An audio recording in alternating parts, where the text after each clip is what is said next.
وأشهد أن لا إله إلا الله وحده لا شريك له، وأشهد أن محمدا عبده ورسوله. يا أيها الذين آمنوا اتقوا الله حق تقاته ولا تموتن إلا وأنتم مسلمون. يا أيها الناس اتقوا ربكم الذي خلقكم من نفس واحدة وخلق منها زوجها وبث منهما رجالا كثيرا ونساء، واتقوا الله الذي تساءلون به والأرحام إن الله كان عليكم رقيبا. يا أيها الذين آمنوا اتقوا الله قولوا قولا سديدا يصلح لكم أعمالكم ويغفر لكم ذنوبكم، ومن يطع الله ورسوله فقد فاز فوزا عظيما. فإن خير الحديث كتاب الله، وخير الهدي هدي محمد صلى الله عليه وسلم، وشر الأمور محدثاتها، وكل محدثة بدعة، وكل بدعة ضلالة، وكل ضلالة في النار. إخوة الإيمان، baadakum himidi Mwenyezi Mungu Subhanahu wa Ta'ala na kumtakia rehema Mtume Muhammad sallallahu alaihi wasallam. Muhadhara wetu wa leo ilikuwa ni kuunganisha aya 21 kuendelea, nikikusudia kuzungumza manhum ashabul a'raf. Hawa ashabul a'raf, kwenye mazungumzo yetu ya nyuma tulipata maneno ambayo yalikuwa ya wahusu kwenye kifungu cha walostaajabu kumwandama mtume ama kuiandama dini ama kufuata wajumbe wote waliopita kwa hoja ya kuwa ni madhaifu. Hatuwezi kuiandama dini hii au hatuwezi kumwandama mtume huu kwa sababu ya udhaifu. Hakikatal amri, inshallah, ilikuwa leo nizungumze man hum ashabul a'raf, lakini waislamu watukufu, kwa ombi ambalo sikuweza kuliepuka, mihadhara alhamdulillah ya hii sura ni muadda, imeandaliwa, ni kila siku muhadhara wake wa aya zake. Ashabul a'rafi nilikuwa ni wafafanue, lakini itabidi manhum ashabul a'rafi ni wafafanue kesho. Ndugu zetu katika imani, ombi walilolitaka, wakiweko nusu yao hapa ama wakiweko juu huko, Allahu alam, mada ya wema wa wazee wawili kwa upande wa baba wametaka tuirudie himani.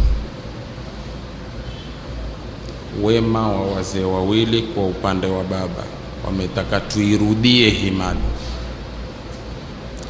Nafikiri tumeelewana vizuri. Sasa sikuwa na budi, maudhui yangu yote yako hapa, yani tajihizi ya mihadhara alhamdulillah, lakini kwa kuwa pengine ni wapita njia au wataka wasikie moja kwa moja ama wataka irudiwe hasa wazidi kufafanukiwa na mambo, falabaitu talabatahum, nikaitikia ombi lao. Kwa hivyo ikhwatal iman, nitazirudia aya, nitafafanua ndivyofafanua, ama pengine nitapata ziada ya ufafanuzi ijabatan li talabihim, na akipenda Mwenyezi Mungu manhum ashabul a'raf nitawazungumza kesho siku ya Jumapili, tuunganishe aya ya 21 kuendelea. Yaqulu Allahu tabaraka wa taala, asema Mwenyezi Mungu aliyetukuka aliyewajuu kwenye aya ambazo sigeni za suratul Ahkaf tulizozitafsiri siku tatu, aya 15 mpaka 20. Leo nikizirudia ni siku ya 4. Kwa hivyo kwenye kukaririwa kivyo vyote. Kuna mengi ya kuelezwa katika Qur'ani yetu, lakini kwenye kukaririwa jambo bila shaka huwa ni kuthubutu zaidi kwenye akili za watu. Barakallahu fihim. Na mimi nitaendelea kama vile jinsi walivyotaka ndugu zetu. Wa wasaina al-insana biwalidayhi husna, tumemuhusia mwanadamu kuwafanyia wema wazazi wake wawili. Hamalathu ummuhu kurha, mamake alimbeba au alibeba mimba yake kwa uzito. Wa wada'athu kurha, na akazaa kwa uzito. Wa hamluhu, na kubeba mimba yake. Wa fisaluhu, na kumwatisha kwake ziwa 30 shahran, kwa siku 30. Hatta idha balagha ashuddahu, mpaka mtoto alipofikia utu uzima wake. Wa balagha 40 sanatan, akafikisha miaka 40. Qala rabbi awzi'ni an ashkura ni'mataka allati an'amta alayya, akasema ewe Mola wangu mlezi, niwezeshe nishukuru neema zako ambazo umenineemesha mimi. Wa ala walidayya, na kwa wazee wangu. Wa an a'mala salihan tardha, na nifanye amali nzuri unaoipenda.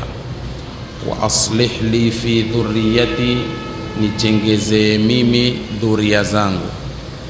Inni tubtu ilaika, hakika yangu mimi nimetubu kwako. Wa inni minal muslimin, na mimi ni katika miongoni mwa Waislamu. Mwenyezi Mungu asema ulaika alladhina nataqabbalu anhum ahsana ma amilu, hao ni wale ambao tunawapokelea wao ubora wa matendo yao walioyatenda. Wa natajawazu an sayyiatihim, na tunawafutia makosa yao. Fi ashabil janna, watakuwa katika miongoni mwa watu wa peponi. Wa'da as-sidqi alladhi kanu yu'adun, ni ahadi ya ukweli ambao wameahidiwa. Walladhi qala liwalidayhi uffil lakuma, na yule aliyesema kuambia wazee wake wawili kilima cha yule aliyewafonya wazazi wake wawili na kuambia ataidanini an ukhraja, hivi ama eti munanitisha mimi kuwa nitafufuliwa. Wa qad khalatil qurunu min qabli, na hakika wamesha kuishapita mataifa kabla yangu mimi. Wa huma yastaghithani llah, na wao wawili wazee wanamuomba Mwenyezi Mungu msaada. Wailaka amin, wasema kumwambia mwanawe ole wako, amini. Inna wa'da Allahi haqqun, hakika ahadi ya Mwenyezi Mungu ni ya kweli. Fayaqulu ma hadha illa asatirul awwalin, akasema mtoto hayakuwa haya isipokuwa ni visa vya zamani vya watu waliopita. Ulaika alladhina haqqa alayhimul qawl, hao ni wale ambao imehakikika hukumu juu yao. Fi umamin qad khalat min qablihim, katika mataifa yaliyokwisha pita kabla yao. Minal jinni wal insi, miongoni mwa majini na wanadamu. Innahum kanu khasirin, hakika wao wamekuwa ni wenye kukhasirika. Walikullin darajatun mimma amilu, na wote watakuwa na daraja mbalimbali kwa walioyatenda. Waliyuwafiyahum a'malahum, na ili Mwenyezi Mungu awalipe matendo yao. Wahum la yudhlamun, na wao hawatadhulumiwa. Wa yawma yu'radu alladhina kafaru 'ala an-nar, na siku watakapoletwa watu makafiri motoni, waambiwe adhhabtum tayyibatikum fi hayatikum ad-dunya, nyinyi mmeshatwaa vitu vizuri vyenu katika uhai wa dunia. Wastamta'tum biha, na mumestareheshwa nazo. Kwa hivyo falyawma tujzauna adhaba alhun, leo mtalipa adhabu ya fedheha, bima kuntum tastakbiruna fil ardi bighairi alhaq, kwa vile mlivyokuwa mkitakabari ardhini bila ya haki, wa bima kuntum tafsukun, na vile mlivyokuwa mkifanya ufasi upotovu, na vile mlivyokuwa mumetoka katika toa. Aya tulizozitafsiri ni aya zinazolenga wazee wawili, kama jinsi tulivyokuwa tukizungumza. Tukazihusisha aya kwa upande wa mama peke yake, tukazihusisha aya kwa upande wa baba peke yake,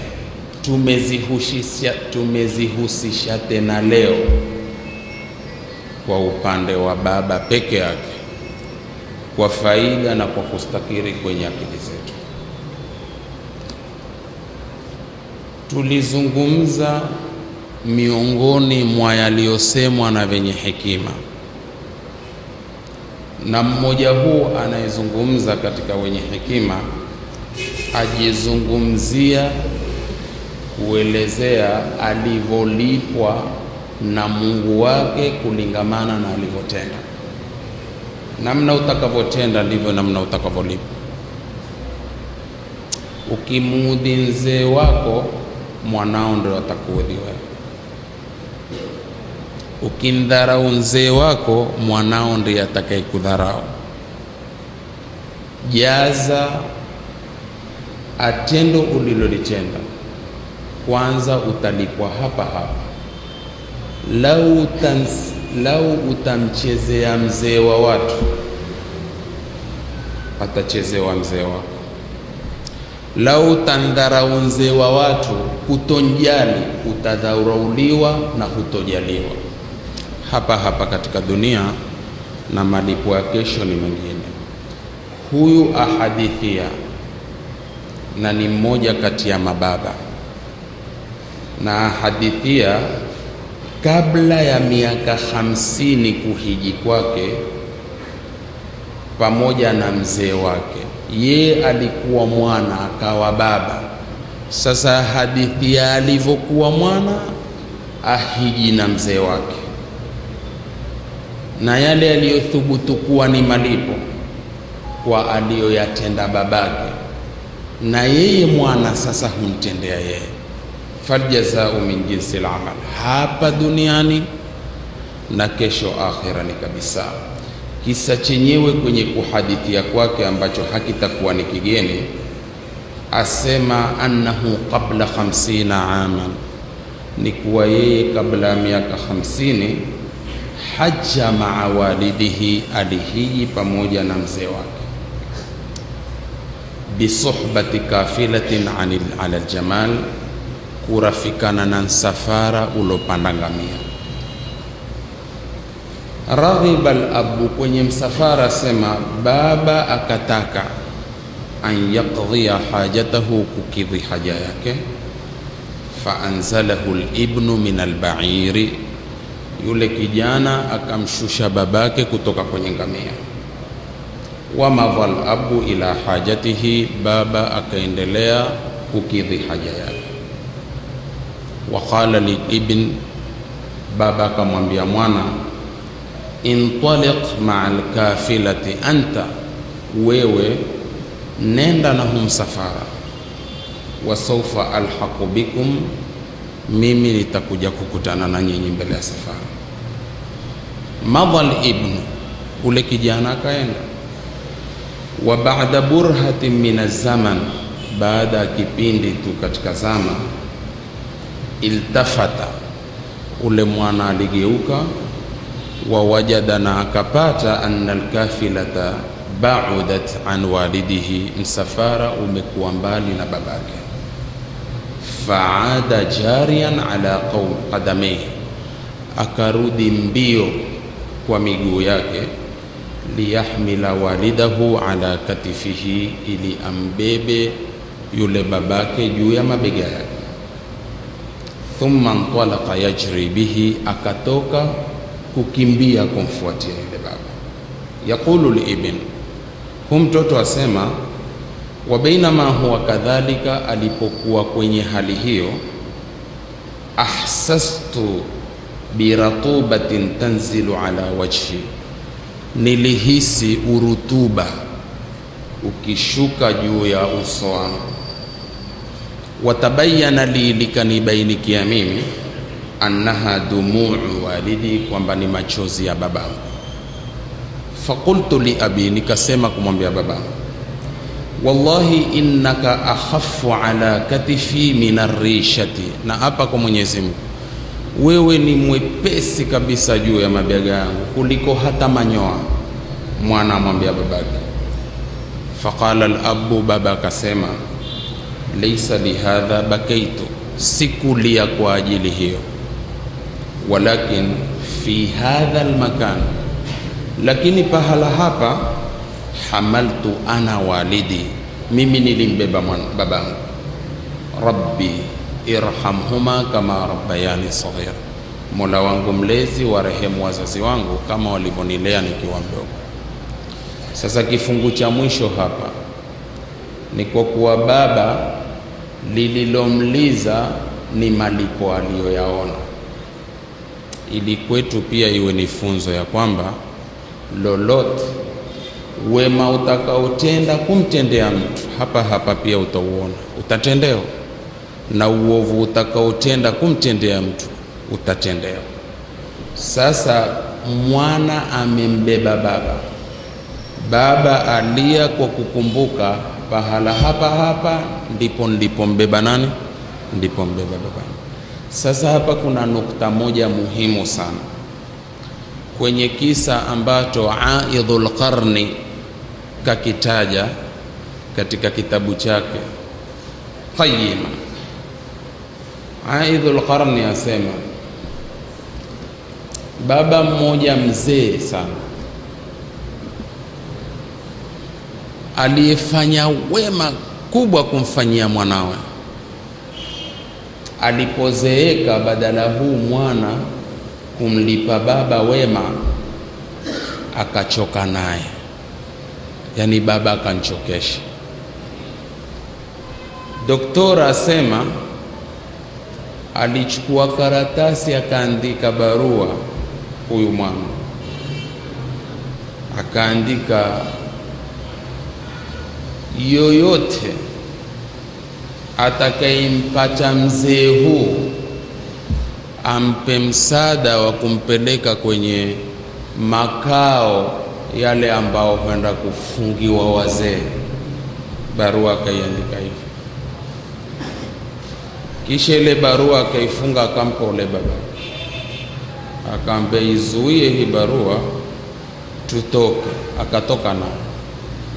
Alipotoka naye akafika kwenye barabara ambao ajua lazima watu watapita na lazima atachukuliwa, akamshusha hapo, akamwambia, baba nisubiri hapa, lakini hii barua ishike. Yoyote atakayesimama kukuuliza lolote, wewe mpe hii barua, basi kama itakuwa nimechelewa atakupa msaada, atakuleta nilipo. Na barua imeandikwa, yoyote atakayepewa barua na mzee huu, basi ampeleke kwenye makao ya wazee, ende akafungiwe huko, akalewe. Akapita mwenye kupita, kama huji mzee akaambia, ameambiwa na mwanawe atakayesimama ampe ile barua. Akaitoa ile barua akampa ule bwana. Akiifungua ile barua, imeandikwa, mwenye kumpata mzee huu ampe msaada, ampeleke. Basi akamwambia, basi hata nikusaidie. Maskini mzee akasimama, ataka msaada, akawekwa kwenye gari. Huyo kapelekwa mpaka kambi kuu ya wazee wa wale ambao wamechoshwa na wazee wao, akaenda akatupiliwa mbali huko. Mwana bila kurudi nyuma kutaka kujulia hali ilivyo. Sasa kwa kuwa hiki kisa cha kwanza cha mmoja kati ya hukama amuhadithia mwana alomfanyia wema mzee wake kwa kumbeba, baba akalia, hapa ndivyo nilivyombeba babangu, na yoyote alompeka mzee wake kifungoni kwa sababu ya raha zake, hafi mpaka mwanawe naye, ama kwa sababu yoyote atakazozijua Mungu, atamsairi apelekwe kama yeye alivyompeleka babake. Hivi ndivyo namna maisha yanavyoenda, na ndivyo mtu namna anavyolipa. Hivi ni visa vya kuweza sisi kupata mazingatio, na kisa hiki cha huyu doktor ni shindikizo la haya maneno yaliyosemwa na huyu mmoja kati ya hukama. Tulisherehesha kwa kusema almadhkuru fi kutubi ahli alilm, yalotajwa katika vitabu vya wenye elimu. Pana madhehebu mawili, madhhabu jumhuri ahli alilm na madhhabu baadhi shafi'iyya. Madhehebu ya jamhuri ya wanavyoni ambao ni jamhuri ya ahlul ilm, ambayo haya kwenye masala mengi ya kukhtalifiana, qaulul jumhur huwa qaulul mu'tamad, ndio qaulu inayopitishwa. Sasa qaulu jumhuri ahli alilm wamesimama msimamo wa tafdhilul ummi ala al-abi fil birri, kumfadhilisha mama juu ya baba katika kumfanyia wema. Madhehebu ya pili ni madhhabu baadhi shafi'iyya, ni madhehebu ya baadhi ya wafuasi wa Imamu Shafi. Ash-Shafi'iyya, baadhi ya wafuasi wa Imamu Shafi. Wa hukiya an Malik, pia ikapokewa kwa Imamu Malik, annahuma sawaun fil birri, kwamba baba na mama wote ni sawa katika kuwafanyia wema. Al-Hafidh Ibn Hajar fil Fathi asema almanqulu an Malik, lililonukuliwa lililopokewa kutoka kwa Malik, laysa sarihan,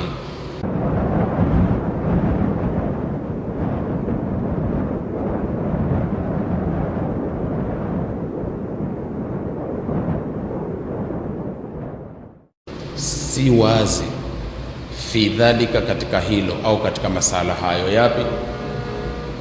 Faqad dhakarahu Ibn Battal, asema ametaja Ibn Battal. Qala, asema suila Malik, Imamu Malik aliulizwa, twalabani abi famanaatni ummi, babangu alinitaka mimi kwa jambo na mamangu akanikataza. Hapa tunaona mtihani utakuwa kwa mwana. Baba ataka mwana afanye, mama ankataza mwana. Sasa Imamu Malik alipoulizwa akajibisha kumwambia huyu, ati' abaka wala ta'si ummak, mtui babako na usimuasi mamako. Kwa hivyo mamako mtui na babako usifanye, usimuasi. Si ni kibarua iko jambo?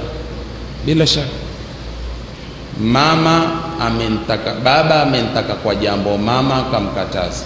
Aulizwa Imamu Malik, Imamu Malik asema kumwambia mwana mtui babako na usimuasi mamako. Sasa afanyeje? Kazi itakuwa kwa mwana, atumie hekima za hali ya juu, baba amfanyie na mama asimuudhi, na werevu bila shaka hautokosekana. Kadha qal, pia Malik akasema walaysat ad-dilala ala dhalika biwadih, yani Ibn Battal asema dalili kwa hili haziko wazi. Lakini sasa huu pia si ni mtihani katika mujtamai wetu.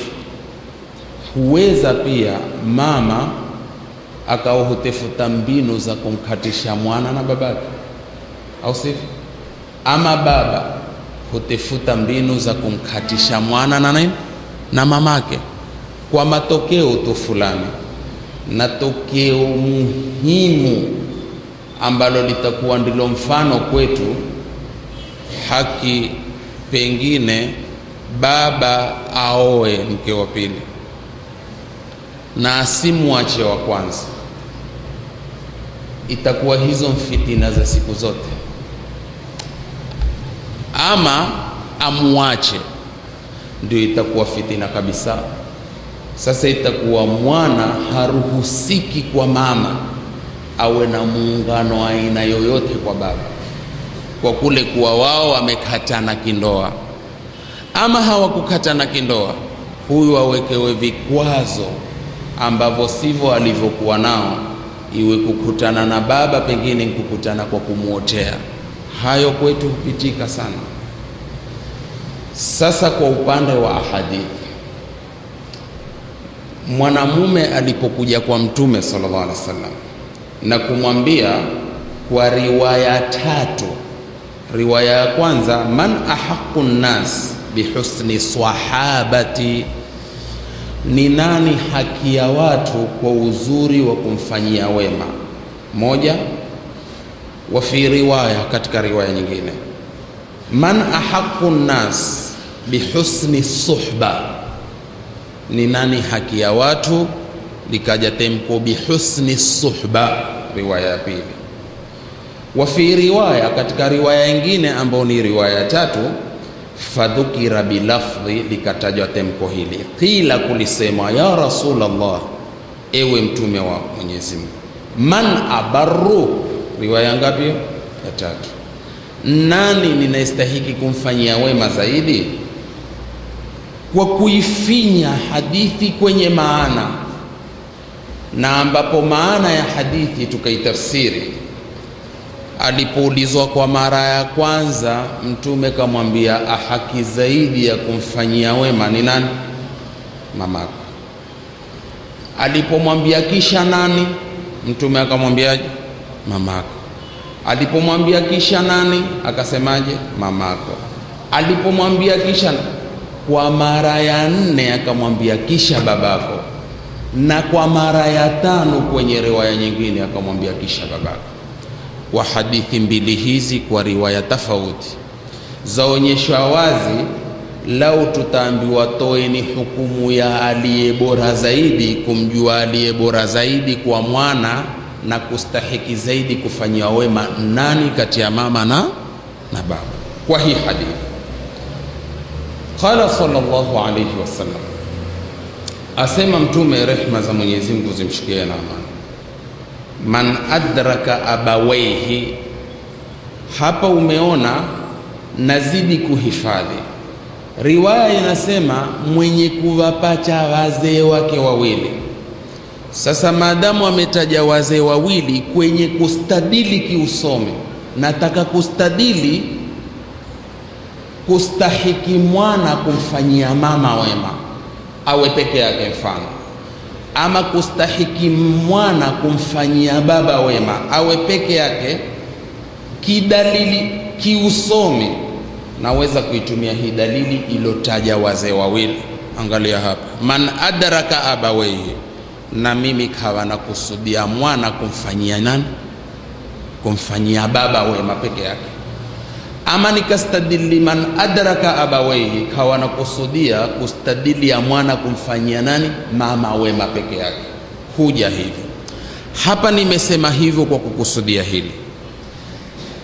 Dalili zote zilizokuja kwa upande wa hadithi za kuhusu kustahiki mwana kumfanyia wema mama zimekuja moja kwa moja kumlenga mama, hazikuja kutanganya wazee wawili msomi akastadili kwa mmoja. Nafikiri nimeeleweka vizuri. Sasa angalia hapa, huyu astadili ataka mwana kumfanyia wema baba, lakini hadithi ikienda ikatanganya wawili, mdalili ya kwamba kuwa mama mbora kuliko baba. Tukenda kidibeti, au sio? Ni dalili, kwa sababu hapa aweza kushika hoja asema man adraka abawaihi, lakini kule kaleta moja kwa moja kumhusu nani? Kumhusu mama. Hadithi ya Abi Huraira hapa ndipo imentaja mama moja kwa moja kwa kusema hivi, Mtume sallallahu alaihi wasallam asema la yajzi waladun walida, mtoto hawezi kumlipa baba. Umeona hapa sasa kantaja baba, la yajzi waladun walida illa an yajidahu mamlukan fayashtarihi fayu'tiqahu, ila ampate ni mamluk, amemilikiwa, amnunue amwate huru. Hapa pia kikwetu tuweza kusema itakuwa hakujambo umefanya, lakini pia hujanilipa kikamilifu, kwa sababu aliyoyafanya kwako makubwa zaidi kuliko hilo. Lakini hili la kununua mtumwa mamluki kumwata huru, hii huzingatia katika nadharia ya Uislamu na kwenye sharia yetu ni amali moja kubwa sana. Ndiyo amali ambayo, au ni katika jumla amali ambayo Abu Bakr Siddiq radhiyallahu anhu alishika sana. Ilikuwa hakupambazuki asimnunue mtumwa kumwata huru. Ndipo mpaka al-fuqaha wakasema ya kwamba mwenye kutaka kurudisha Uislamu kuwa dini ya kumiliki watu kiutumwa, ameusemea urongo Uislamu, kwa sababu Uislamu ukapiga mikakati mikubwa sana katika kulifuta hili la swala la utumwa. Na wewe kama Muislamu, ninavyokariri sana, ni ahaki zaidi kuelewa kitabu chako kuliko mwingine kukielewa kitabu. Peleleza katika aya, angalia Mwenyezi Mungu Subhanahu wa Ta'ala katika kuleta wepesi na uharaka wa kulimaliza swala la utumwa, ambapo mpaka leo ni fikra za maadui wa Uislamu msumu hii huipenyeza ili ionekane Uislamu ni dini ya kumiliki watu. Maadamu ni dini ya kumiliki watu kiutumwa, kwa hivyo itakuwa dini ya mateso, ya kutesa watu. Waislamu watukufu, angalia kwa hekima za juu za Allah tabaraka wa taala, kwenye asnafu thamania ambao walazimika kupewa zaka, hakuwata kutaja. Isome aya innama sadaqatu lilfuqarai walmasakin wa mpaka utakwenda wa firriqabi. Ukenda wa firriqabi huwakosi, kwa kuwa katika hao utefutwa mbinu pia ni namna ya kukombozi pia hupewa. Moja. Mbili, angalia Waislamu watukufu katika kafaratu man jamaa zawjatahu fi nahari Ramadhan, kafara ya mwenye kumuingilia mkewe mtana wa mwezi mtukufu wa Ramadhan. Cha kwanza kilichotajwa kabla siyamu shahraini mutatabiin na kabla it'ami 60 miskina, aliambiwa fatahariru raqaba, kumwata mtumwa. Maana yake ni nini? Ni kwa kuwa haya kila mwenye kosa iwekwe hiyo ndio adabu, wapunguzwe mpaka hatimaye liishe. Moja, hilo ni la pili. Man jamaa zawjatahu fi nahari Ramadhan, au sivyo? Haya, ukienda katika masuala ya kuua na mengineyo yaliyotajwa katika vitabu vya fiqh, utakuta kwenye adabu fatahariru raqaba. Hii ni dalili ya kwamba hata ukitaka kuchefuliwa Uislamu kwenye swala la kuwa dini ya kufanya watu watumwa, haliwi. Na mwenye kuutetea Uislamu mimi na wewe, na hatutoweza kuutetea Uislamu tukitoelewa kitabu cha Uislamu ambao ni kitabu cha Mungu, ambacho hivi sasa hakieleweki kabisa kwa wengi wa Waislamu, bali hawakisomi kabisa, na wakikisoma hawakisomi kwa lengo la kutaka kuelewa maadili yao ili wapate kuwa watetezi wa kitabu kama hiki. Ndipo ukoona kila mtu hujaribu, mara Uislamu ni hivi, mara Uislamu ni hivi. Ala kulli hal, hapo huko kote tumetoka kwenye mwana kutakuwa hakujambo, atahisabika ni katika sehemu ya kunlipa, bado hajalipika. Amuonapo mzee wake ni mamlukan fayashtarihi fayu'tiqahu, akamnunua na kumwacha huo. Mtume alayhi salatu wassalam kana yaqulu, alikuwa akisema hivi, ma barra abahu man saddada ilayhi at-tarfa bil ghadab, hajamfanyia wema mtoto babake iwapo ataacha kuharakisha ncha ya jito lake kwa ghadhabu. Mfano, baba akujua untazamavo wewe vile unavyonitazama, si akujua. Kwa hivyo mabadiliko yoyote kwako kwenye kumwangalia wewe pia utaelewa. Hivi sasa sisi huwezi kumwelewa mtu akikuangalia kama hukuangalia kinyenyekevu ama hukuangalia kijauri, na pengine waweza ukashindwa kustahimili. Mimi mbwa kwanza, sina haja ya kuwaficha, mimi sistahimili kimwona mtu uniangalia kisampule, yani kiona tu kwamba hivi, wallahi sina haja ya kuwaficha, ndivyo nilivyo. Bila siwezi kikuangalia vile unavyoniangalia, naweza kutafsiri, mbona huniangalia hivi, hukuuliza mapema ili kiwa nastahiki kujiandaa kijauri na mimi njiandae kwa vile wewe kuniambia. Siwezi kuangalia kwa unyenyekevu, wewe unaangalia kibangi.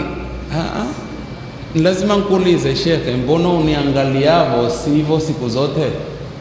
Mbona uniangalia hivi? Kuna mambo. Na wakati mwingine aweze ikawa wewe ukitizie na mtu wako ukeukucheki kweli kweli, kumbe ana mambo tungu nzima ke hupaza tu, hupika akipakua. Sasa uzuri wa Uislamu na ushujaa na kiume walivyokuwa masahaba, mwambie tu, ndugu wangu, mbona wanitazama hivyo, una yambo, ili akwambie. Ikiwa la kusikizana haitusikizane, ikiwa la kuchecha kuna sababu za kwa Mungu kuchichucheche, au sivyo? Toi. Lakini eti masala kwamba kwa mtu kuangalia eti uwe, hapana. Ndipo hapa chochote kwenye Uislamu hutufundisha mengi katika Uislamu, au sivyo? Kwa hivyo tunaweza kuelewana kitaharukati, kikuangaliana, kikuamiliana, kikunena, kikuteka, yote tunaweza kutambuana ya kwamba ndivyo ilivyo ama sivyo, ama kumezidi kidogo ama kumepungua ama kumepungua kabisa. Sasa mwenye tu kuacha kulitaharakisha jito lake, hapa ambiwa huwa hakumfanyia wema babake. Ni riwaya Tabrani min hadithi Aisha ummi almu'minin radhiyallahu anha. Ikhwata al-iman, kwenye aya hizi ata Rasulullah sallallahu alaihi wasallam rajulun wa ma'ahu shaykhun, alimjilia Mtume sallallahu alaihi wasallam mwanamume akiwa pamoja na mzee. Faqala lahu, Mtume sallallahu alaihi wasallam akamwambia, ya fulani, akamwambia huyu aliyekuja na mzee, man hadha ma'aka, nani huyu ambaye yuko pamoja na wewe? Qala abi, yule bwana akamwambia babangu. Akamwambia sawa, babako Qala, sema fala tamshi amamahu, sasa humpa miongozo ya kiadabu. Kama babako, fala tamshi amamahu, usiende mbele yake, wala tajlis qablahu, usikae kabla yake, wala tad'uhu bismihi, usimuite kwa jina lake, wala tatasabbab lahu, usisababishe lolote kunsababishia yeye, wala tad'uhu bismihi, usimuite kwa jina lake. Lakini angalia hili la kusababisha mwana kumsababishia babake, hamujawahi kusikia kuna ambalo halijatokea katika dunia hii tunaoishi sisi walimwengu, ambao ni viumbe mtihani kwa Mungu kuliko viumbe vyote. Nani kiumbe mtihani mwenye tabu katika viumbe vya Mungu kana mwanadamu? Kwa hivyo katika dunia hii hakuna hata moja ambalo halijajaribiwa. Mwana humsababishia babake afe kwa sababu baba ana mali apate kurithi zaidi, apate kurithi haraka haraka. Tachelewa hafi tu, hamali na sitotaka kuyatumia, sio atafute mbinu za kinamna yoyote auliwe. Tuna visa chungu mzima tulizozipokea wakiia zilizotokea, lakini suala ni moja: ukisababisha kifo cha babako ama yoyote katika mzee, hata awe si babako, kwenye mali alionayo, ndio kisha wewe utajirike nayo, raha utakaoipata kwa hayo mali ni ipi?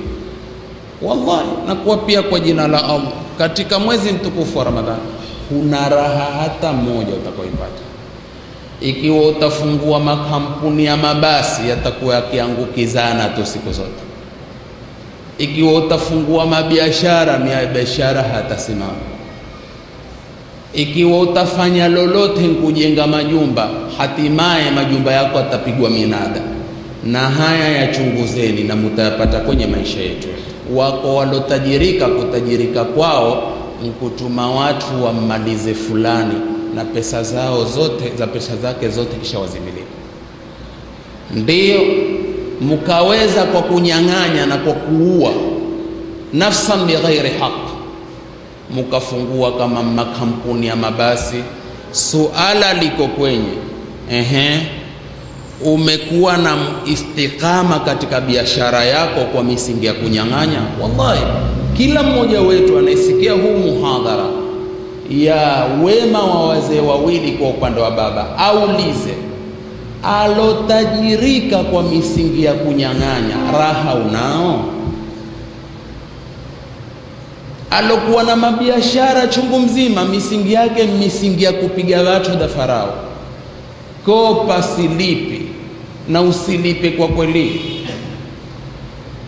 shirikiana na mwenzako, nyang'anye, usinrudishe haki yake. Haki za watu nsumu, na hawa watu Waislamu siku zote usononeka kwa sumu za kudhulumu. Hizi sumu za kudhulumu ndizo ambazo haziwapi maisha mazuri, na havi na maisha mazuri siku zote alokita kwenye maisha yake kwa misingi ya kunyang'anya. Mpeke mwenzako nzee kaburini kwa mapanga ya kutuma watu muweni fulani, lengo ni akaunti tu uende ukaifilisi. Astaghfirullah min kulli dhanb. Kutapicha hisabu mbele ya Mwenyezi Mungu, kutapicha hisabu mbele ya Mwenyezi Mungu. Hapa na tusijuane, lakini tutajuana mbele za Mungu. Huwezi kuwa na raha kabisa maisha ya misingi ya kunyang'anya, abadan. Kwa hivyo haya ni kuwapa tu changamoto ya kuwa hakuna ambalo halitokei wala halijaribiwi kwa mwanadamu, maadamu mwanadamu hujaribu yasiyostahiki hata kujaribiwa. Kwa hivyo akamwambia, ikiwa babako usende mbele yake, usikae kabla yake, usimwiche kwa jina lake. Angalia hilo la kuitwa kwa majina yetu desturi. Mwana aweza kumwicha mamake kwa jina lake, mwana aweza kumwicha babake kwa jina lake, na si katika tarbia na si katika adabu. Ndiyo sharia hii al-gharra kwenye masala muhimu tunaostahiki kuyahifadhi, na kila yakikaririwa yahifadhike zaidi. Ya tulivyokariri ya baba uwezekano wa kutumia mali ya mwanawe, nadharia ya Uislamu ikazungumza nini? Hapa wanavyoni wanatuambia qadhati shari'atul gharra, imepitisha na kuhukumu sharia yetu nzuri tukufu, bi anna lil abi, kwamba ana haki baba an yakhudha min mali ibnihi, kuchukua mali ya mwanao. Asikilize tena vizuri, miqdara hajatihi, kwa kiasi cha haja yake, kwa kiasi cha haja yake.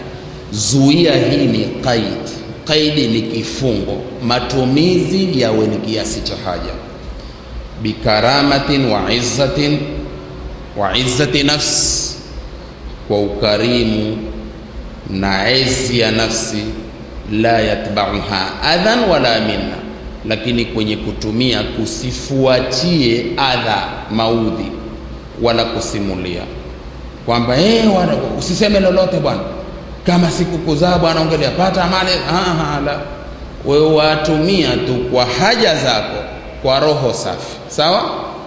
Wanaviona wasema wa huwa fi dhalika, yeye baba katika hilo, inma yaakulu min kasbihi tayyib, hakika anakula katika tumo lake zuri. Wa yakhudhu min haqqihi thabit, na anachukua haki yake iliyothubutu. Mwanawe amechukua kwa mwanawe. Faqad rawa Ibn Majah bi isnadin sahih, Ibn Majah amepokea kwa sanadi iliyo sahihi, an Jabir bin Abdullah, kutoka kwa Jabir kijana cha Abdullah radhiyallahu anhu, anna rajulan qala, kwamba mwanamume mmoja alisema, ya Rasulullah, ewe mtume wa Mwenyezi Mungu, inna li malan wa walada, hakika yangu mimi nina mali na watoto. Wa inna abi yuridu an yajtaha mali. Umeona hapa kidogo katumia lugha nzito. Hakika babangu ataka kuyaangamiza mali yangu. Alipomwambia hivyo Mtume sallallahu alaihi wasallam akasema, anta wa maluka li abika, wewe na mali yako ni milki ya babako. Sasa kwenye hii hadithi sahihi kabisa, walivyopasua wanavyoni kwenye haya, kwenye masala yalivyo. Abu Daud wa Ibn Majah katika sunani zake, Sunan Ibn Majah wa Sunan Abi Daud, biisnadin sahih, hadithi ya kutoka kwa Amr ibn Shuaib, kutoka kwa babake, kutoka kwa babu yake, asema hivi, anna rajulan ata an-nabiy sallallahu alayhi wasallam, mwanamume mmoja alimjilia Mtume sallallahu alayhi wasallam, faqala, akasema, inna li malan, hakika mimi nina mali, wa inna walidi, na hakika babangu, yahtaju. Umeona huyu katumia lugha mzuri sana ya adabu, lakini juu ya kuwa lugha ya adabu ameenda kumshtaki, mashtaka pia ameenda kumshtaki kwa Mtume, inna li malan, hakika yangu mimi nina mali, wa inna walidi yahtaju ila mali, na babangu ayahitajia mali yangu. Qala Mtume sallallahu alaihi wasallam akamwambia, anta wa maluka liwalidika, wewe na mali yako milki ya babako. Kisha hii hadithi ikaendelea kusema hivi, inna auladakum min atyabi kasbikum, hakika watoto wenu ni katika jumla matumo yenu mazuri, ni katika zile kazi zenu nzuri mulizozifanya mukapata watoto. Kulu min kasbi auladikum, kuleni katika matumo ya watoto wenu. Kafikia hapo Mtume sallallahu alaihi wasallam ashasema, inna min atyabi ma akala ar-rajulu min kasbihi, hakika kizuri zaidi alichokila mtu ni kile alichokila kutokamana na kazi yake na tumo lake. Akaifunga hadithi kwa kusema, wa waladuhu min kasbihi, na mtoto wake ni katika tumo lake baba. Kwa hivyo ana haki mali ya mtoto baba ayatumie, ndilo kusudio, msimamo. Wa dhahaba ba'du ahli al-ilm, wakaenda baadhi ya wenye elimu, ila anna lilabbi, kwamba ana haki baba, al-akhdhu min mali waladihi, kuchukua mali ya mtoto wake, biduni qaidin au haddi, bila kifungo chochote au mpaka yote. Mwanangu, mali yako singeyapata kama sikukuzaa, kwa hivyo aweza kuyapura kinamna yote. Lihajatihi, kwa haja yake baba, wa fauka hajatihi, hata kama juu ya haja yake, maadamu yeye baba, mwana ayatumie tu. Sawaan radhiya bidhalika al-ibnu, sawa mwana aridhike kwa hilo, au lam yardha, ama asiridhike. Msimamo mkali sana. Sasa kwenye hili al-Imamu Shawkani rahimahullah fi sharhi hadithi ummi al-mu'minin radhiyallahu anhu, Imamu Shawkani katika kuisherehesha hadithi hii ya mama waumini radhiyallahu anhu asema, yadullu, hii hadithi inajulisha, ala anna ar-rajula, kwamba mtu musharikun liwaladihi, ashirikiana na mtoto wake, fi malihi, katika mali yake, fayajuzu lahu, itajuzu kwake nani? Baba, al-aklu minhu, kula mali ya mwana, sawaun adhina sawa'u mafhum sawa'un adhina alwalad sawa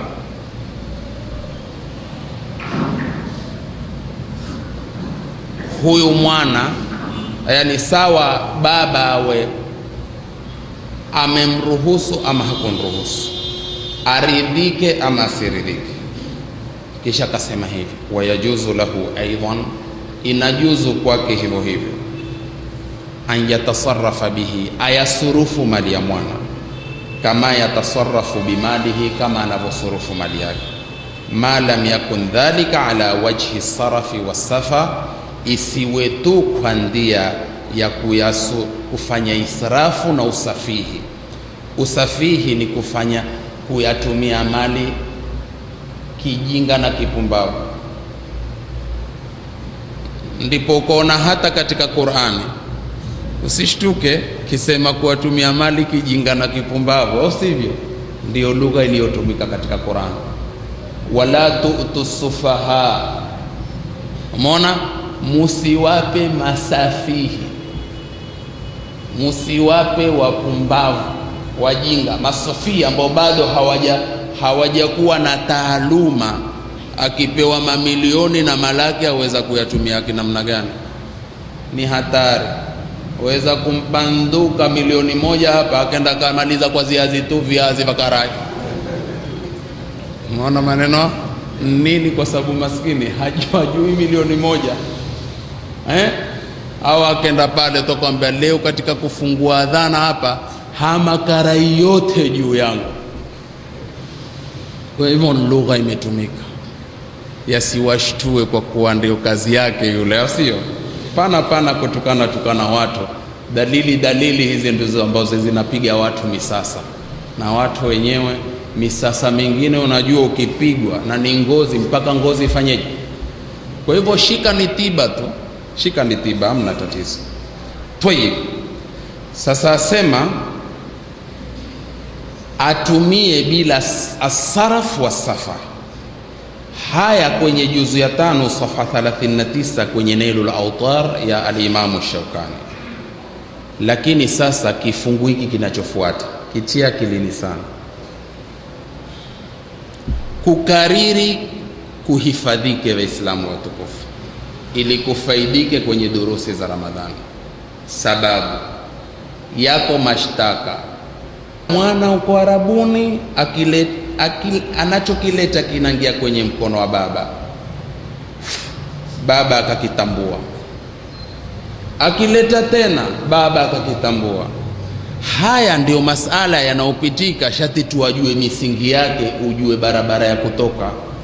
Umedhulumu hujadhulumu, utakuwa umepata usawa wapi, umekosa usawa, ni haki si haki. Mwana naye apewe liwazo wa kustahimili vipi kwenye misingi ya sharia yetu, ili kusidhulumike pande zote. Baba wamepata matumizi kwenye kijasho cha mwanawe alichokitoa yeye kumpata mwana, na mwana awe na ridhaa, anamwaga jasho kwa sababu ya mzee wake. Ndio dini yetu inavyotufundisha, ustaarabu wa pande zote. Mafhumu ikhwa? Kwa hivyo ni masala, ndugu zangu, ni muhimu sana, kwa sababu kuna wazazi na watoto wao wamekatana kwa sababu walikaa Arabuni, huku akija ikawa mali yote yashatumiwa na waume. Kumejengwa, kumegawianwa watu nini, akija yeye nkavu fu hana chochote. Ikawa nchuki juu ya chuki, hakuna kusikizana kifamilia, wala hakuna kupatana, kwa sababu amepiga miaka yake kama ni 20, lakini ikawa mkana vile mwenyewe anaosema, ikawa nguvu zangu ndamayonda zishilie utanuni. Haya ni mambo yanapitika katika mujtama. Hatulengi mujtama yoyote, tutalinga ni tiba ya Qur'ani kwenye mujtama wetu, kwenye suala la kudhulumiana, ima mwana ndhulumu baba ama baba ndhulumu mwana. Sasa kwenye hichi kifungu, kwenye riwaya zilizotajwa, asema wa'turidhu ala man dhahaba hadha almadhhab, amepingwa aloenda kwenye madhehebu haya, bima rawahu al-Hakim biisnadin sahahahu, kwa hadithi iliyopokewa na Hakim kwa sanad aliyosahihisha. Waqala, kisha akasema, huwa ala sharti shaykhain, riwaya yenyewe imekuja kwa sharti ya Bukhari na Muslim. Ana Aisha radhiyallahu anha qalat, kutoka kwa Aisha radhi za Mungu zimshikie, amesema qala Rasulullah sallallahu alaihi wasallam, amesema Mtume rehma na amani zimshikie, inna auladakum hibatullahi lakum au hibatullahi lakum, watoto wenu ni hiba ya Mungu kwenu. Kwa maana watoto wenu zawadi za Mungu kwenu, kwa maana watoto mmepewa ni Mungu amewapa zawadi. Yahabu liman yashau inatha, Mungu humpa anayemtaka watoto wa kike. Wa yahabu liman yashau dhukura, na Mungu humpa anayemtaka watoto wa kiume. Au Mwenyezi Mungu humtanganyia mtu akampa wanaume na wanawake, ama huwafanya wengine tasa, asipate wanawake wala asipate wanaume. Zote hizi husurufiwa na nani? Mwenyezi Mungu subhanahu wa ta'ala. Asema hadha alhadithu sahahahu Sheikh al-Albani rahimahullahu fi sahiha wal irwa.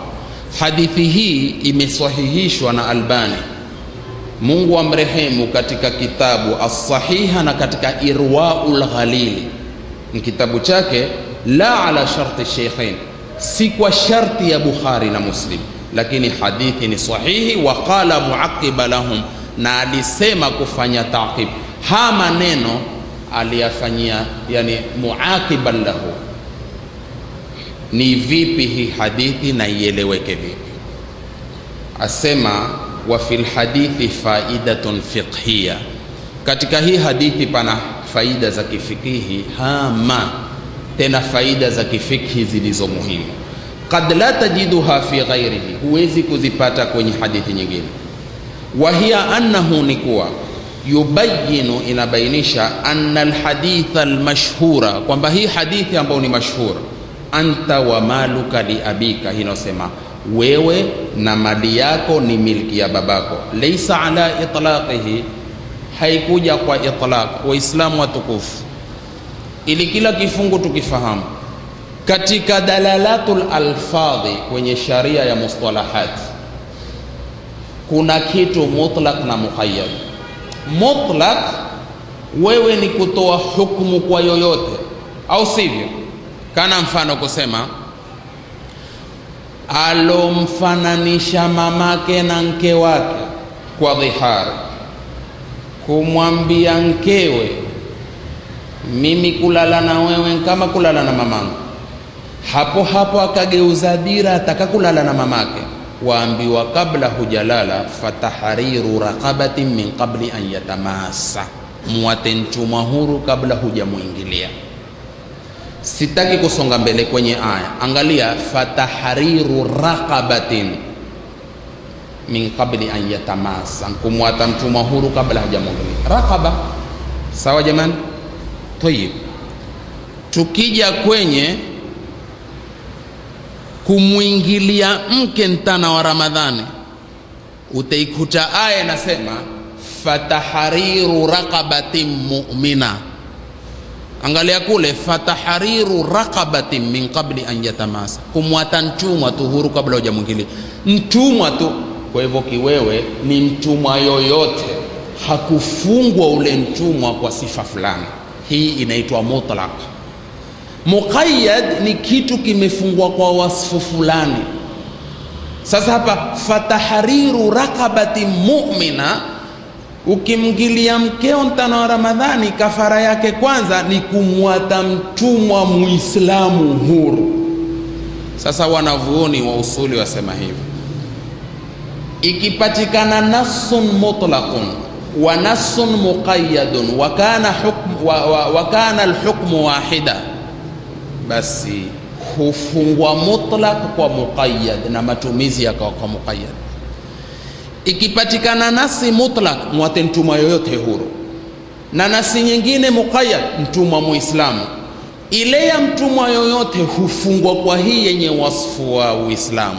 Sasa itakuwa kafara mtumwa muislamu tu. Kwa hivyo itakuwa hata mwenye kumwambia kulala na wewe kama kulala na mamangu. Mtumwa si yoyote kulingamana na itlaki ya nasi, itakuwa mtumwa ni Muislamu kwa sababu hukumu ni moja.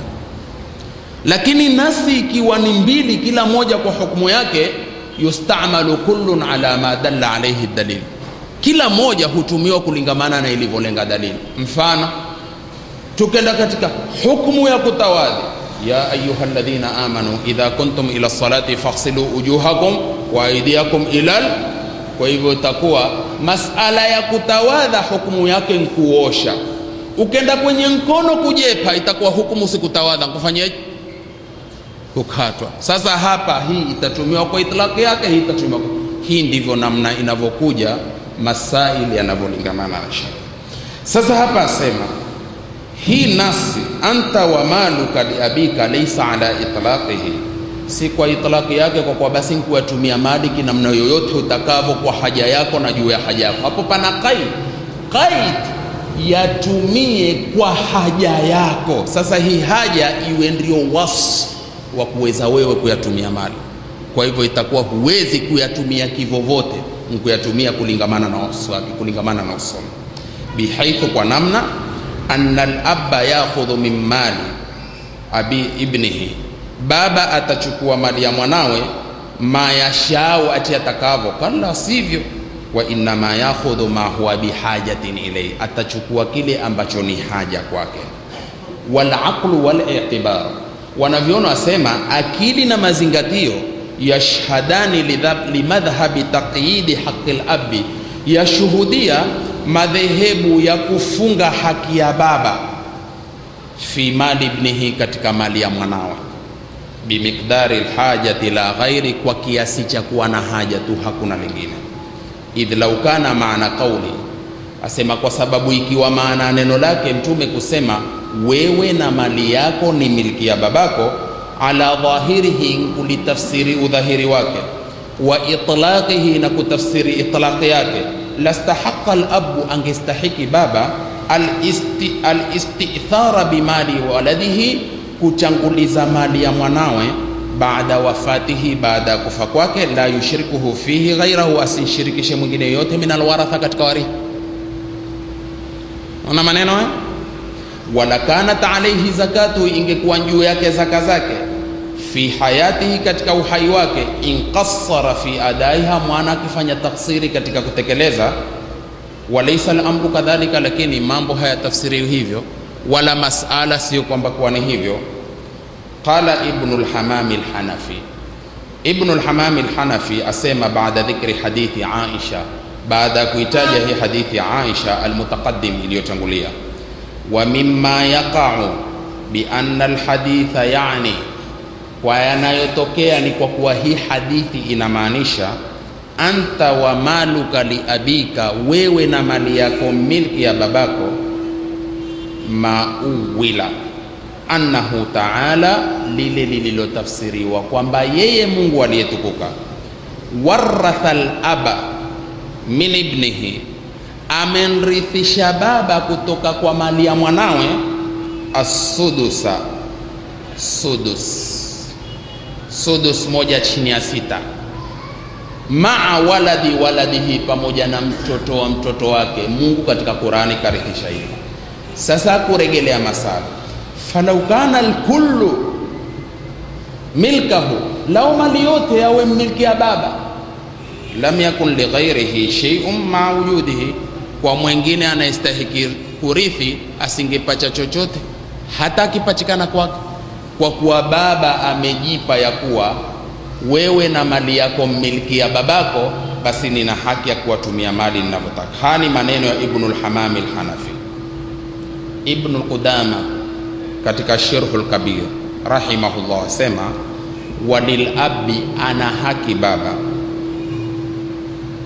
an yakhudha min mali waladihi, achukue mali ya mwanawe, mashaa atakavyo, ma ghinahu, pamoja na utajiri wake, wa hajatihi, na haja zake, lakini kuwatukua kwa masharti mawili. Ahadihima, sharti la kwanza, alla yajhafa bil ibni, asije akanchia dhiki mwana, Usitukue mali mpaka kisha wewe ukifa mwana awe huzunguka zunguka hana mashiko na alikuwa ameatiwa mali chungu mzima. Na tatizo hilo Waislamu watukufu waliko, wako wanaostahiki kurithi hucheseka kwa maisha na mali chungu nzima waliachiwa na baba zao, na wanaofaidika kwa mali ni mawakili wa kikafiri na mawakili wa Kiislamu. Mali ya wirathi wa kustahiki warithi, wanaofaidika mawakili na majaji katika ulimwengu huu. Na tuna kadhia chungu mzima tuzijuazo katika hili, dhuluma tupu. Kwa hivyo baba asifanye hivyo, kwa sababu akiondoka atamuacha mtoto wake uko katika matatizo. La pili, alla yakhudha min mali ahadi waladaihi, asichukue mali ya mmoja wa watoto wake wawili, fayutihi al-akharu, akampa mwingine. Yako mazoea ya umpendao, umpoke mwanao fulani umpe mwanao fulani. Hiyo misingi ya chuki ya kufanya hata kutokea tatizo katika ulezi na katika ile family. Na hayo yako, angalia katika kukata haya, Mtume sallallahu alaihi wasallam mmoja kanunua vitu fulani, akasema nenda kumpelekea mtoto wangu fulani. Akamwambia, na fulani umenunulia? Hununulia. Basi usimpelekee.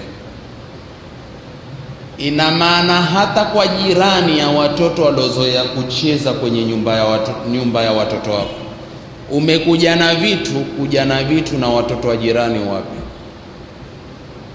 Huwezi kufanya hivyo, usilete. Ama ukileta, leta kwa kuficha na kwa siri, usiwape hadharani. Mtoto ni mtoto. Ukimpa keki tu aweza kukwambia, maanake watoto wengine wana imani, alhamdulillah. Pia tumeona katika mujtama wetu, wallahi alazim, ukimpa kitu kwambia na fulani, tantaja na fulani.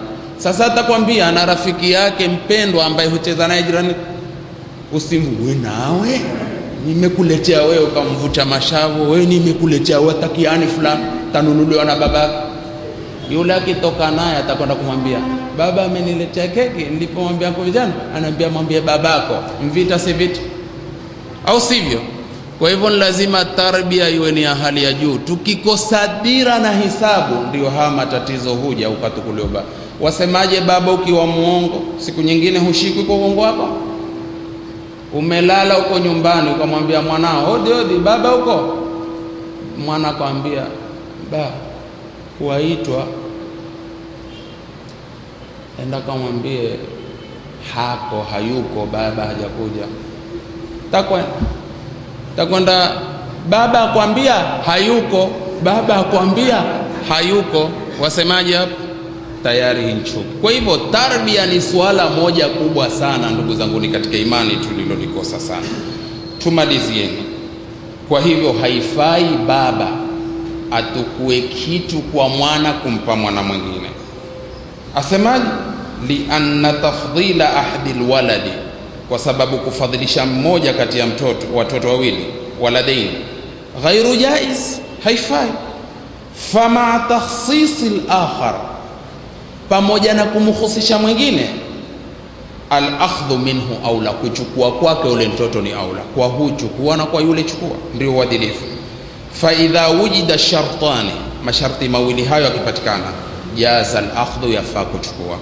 Al-Kafi juzu ya pili safha 471.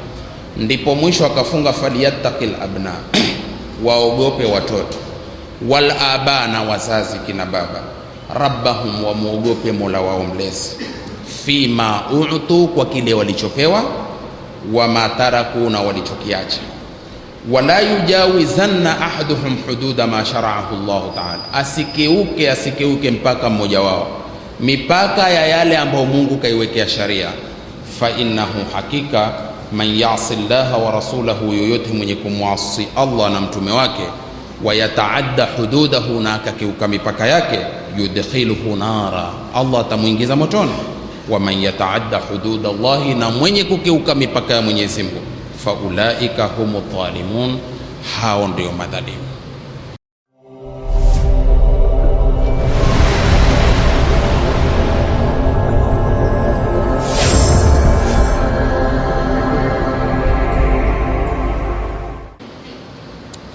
Tukenda katika mfumo wa kuzungumzwa baba ambaye yafaa kuheshimiwa vile vile, kwa sababu nasi za Qur'ani na hadithi zikawataja wote wawili, lakini na hapa pia hutaja wawili kwa kukusudiwa baba, lakini katajwa mama moja kwa moja kwa riwaya tofauti tofauti.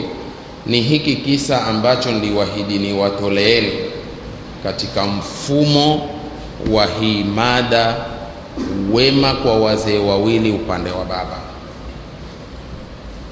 Hiki kisa ambacho nitakitafsiria mashairi yake yalosemwa na baba kumwajihi mwanawe. Nakala ya hadithi ni anta wa maluka li abika, tulizozitafsiri kwa riwaya tofauti tofauti. Hili halina shaka kwenye kusahihi kwake. Wasema kwenye kuthubutu haya ya kunenwa haya, hapa kuna makala, lakini nimeyathibitisha mbele yenu kwa kuyatafsiri, yakitajwa katika yalomliza Mtume, na asili ya mambo ni Mtume kuhukumu kwa kumwambia mwana, wewe na babako ni milki, wewe na mali yako ni milki ya babako. Kwa hivyo baba aweza kutumia mali yako, aweza kikweli, lakini kwa hududi hizi tulizozitaja, hasba aqwali ulama. Waislamu watukufu, hiki kilio cha Mtume sallallahu alaihi wasallam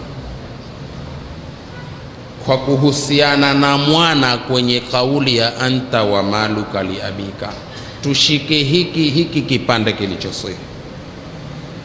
Walo hadithia wasema, jaa ila rasulillahi sallallahu alaihi wasallam dhata yaumin abun kabiru sin, alikuja kwa Mtume sallallahu alaihi wasallam siku moja baba kabiru sin, ambao miaka yake mikubwa, mzee sana. Alipokuja yashku ilaihi uquqa waladihi, kunshitakia Mtume kuudhiwa na mwanawe, kwamba kwa mwanawe katika wale waudhi wanaomuudhi yeye.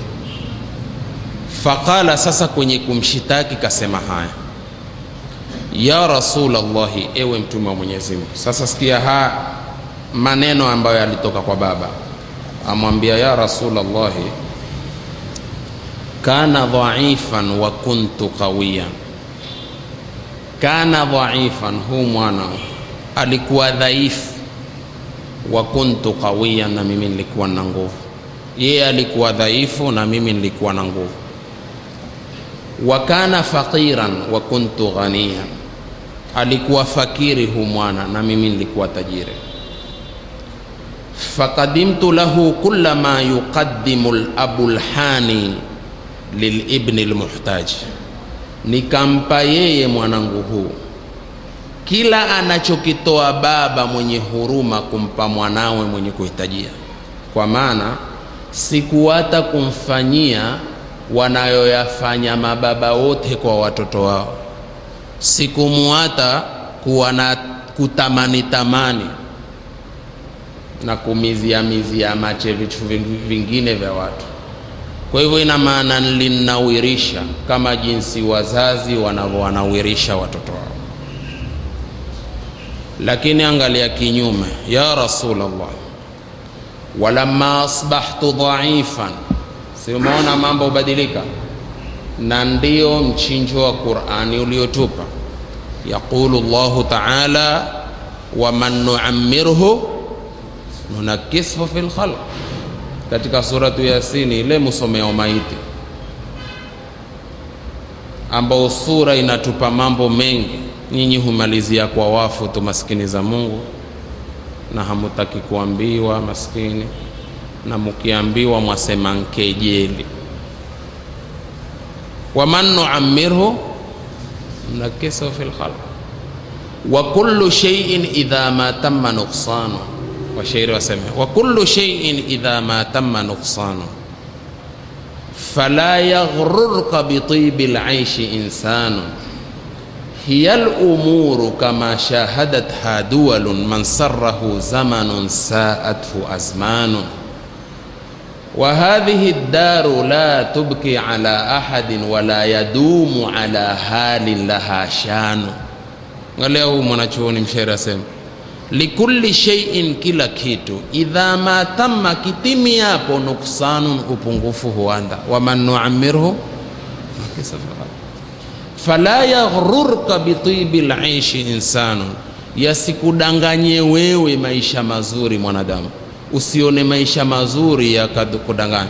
Fala taghurrannakumul hayatud dunya wala yaghurrannakum billahi algharur, fala yaghrurka bitibil aishi insanun. Kwa nini? Hiya al-umuru, hao ni mambo, kama shahadatha duwalun, kama jinsi yalivyoshuhudiwa na nchi nyingi.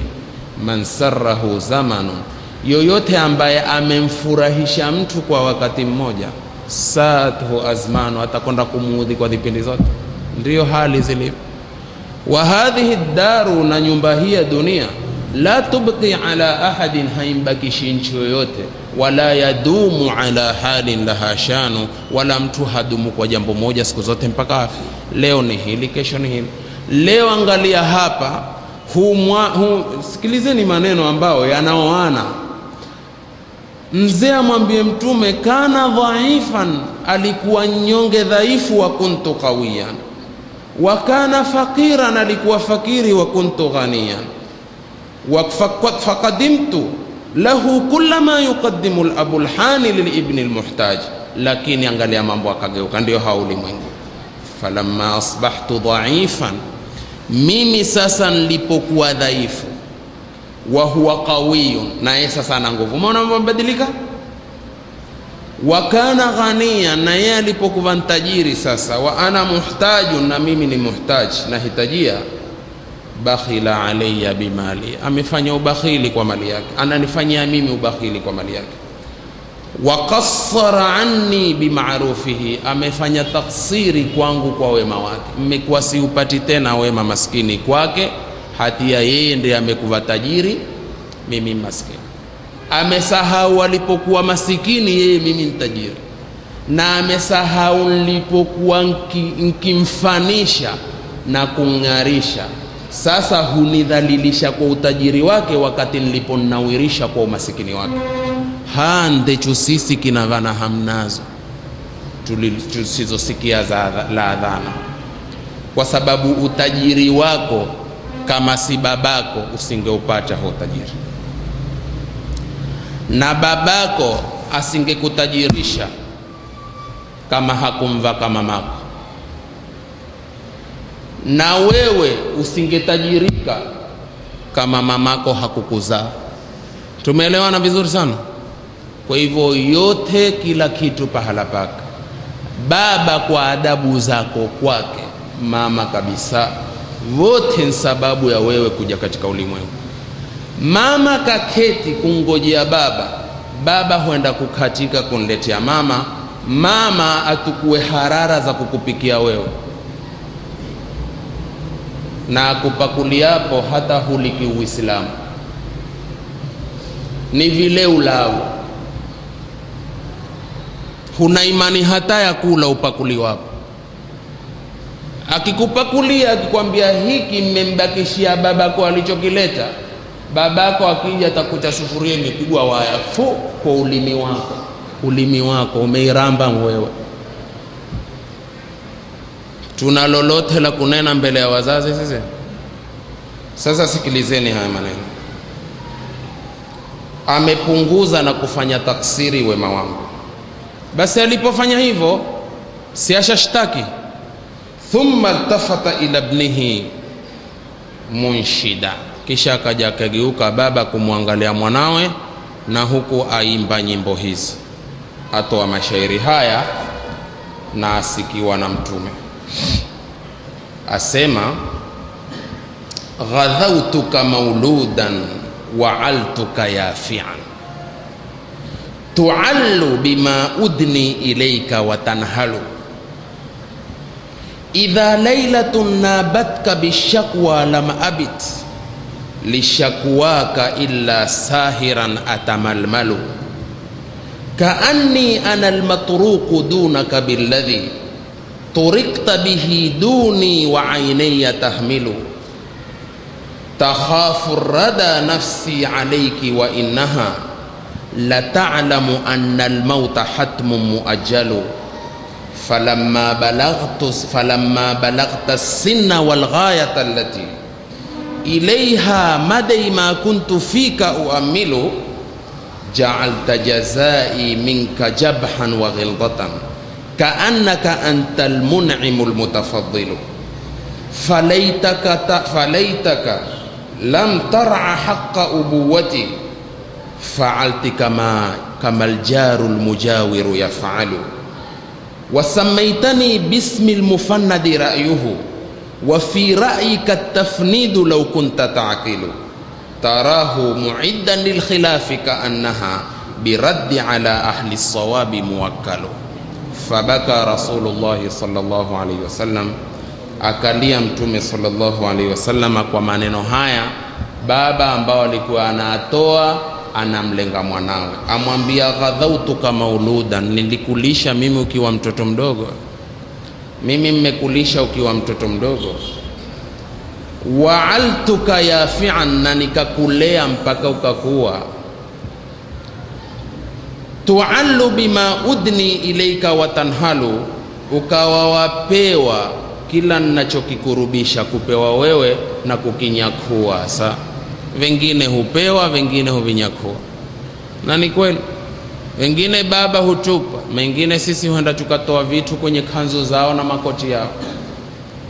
Idha lailatun nabatka bishakwa lam abit, baba mwambia, na hapo amemwajihi mwanawe kwa hapo, usiku wewe ukivamiwa na matungu na maumivu, lam abit, mimi silali, lishakuwaka kwa sababu ya kushitaki kwako maumivu, illa sahiran atamalmalu, isipokuwa mimi huwa hukesha nikigeuka huku na huku, wewe ndiwe mgonjwa, mimi ndio nakesha. Baba umwambie Mtume, usikiza, kaanni ana almatruku dunaka billadhi, kama kwamba mimi ndiye mgonjwa kinyume nawe na yale ambayo turikta bihi duni, ambao umekuwa mgonjwa kinyume nami, yani imekuwa kama mimi ndiye mgonjwa.